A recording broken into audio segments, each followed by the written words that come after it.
पृथ्वी के शासकों, न्याय से प्रेम रखो, प्रभु के विषय में ऊंचे विचार रखो और निष्कपट हृदय से उसे खोजते रहो, क्योंकि जो उसकी परीक्षा नहीं लेते वे उसे प्राप्त करते हैं। प्रभु अपने को उन लोगों पर प्रकट करता है जो उस पर अविश्वास नहीं करते। कुटिल विचार मनुष्य को ईश्वर से दूर करते हैं।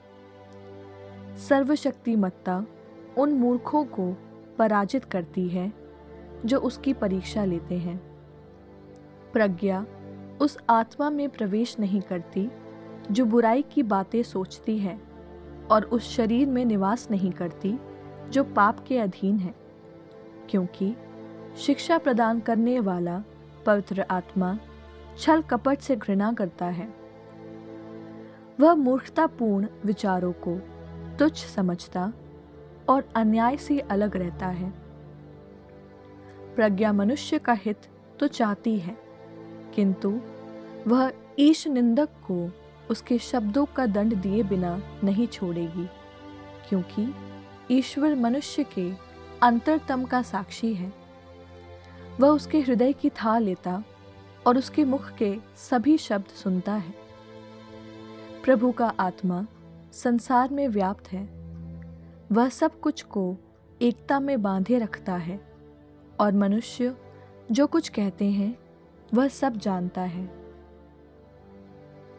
इसलिए जो दुष्टतापूर्ण बातें करते हैं वे छिप नहीं सकते, और न्यायकर्ता उन्हें अवश्य दंड देगा।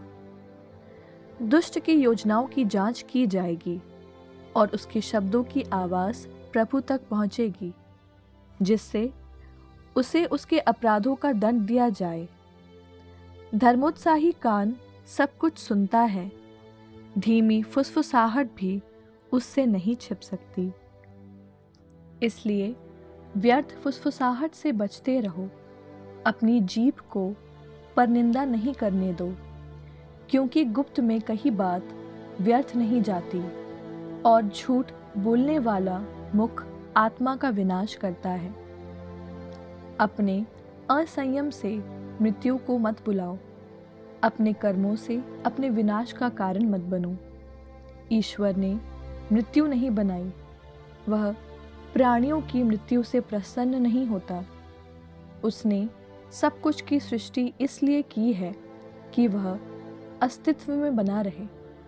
संसार में जो कुछ है वह हितकर है, उसमें कहीं भी घातक विष नहीं। अधोलोक पृथ्वी पर शासन नहीं करता, क्योंकि न्याय का कभी अंत नहीं होगा। दुष्टों ने अपने कर्मों और वचनों से अधोलोक को निमंत्रण दिया। वे उसे मित्र समझकर उसकी लालसा करते रहे।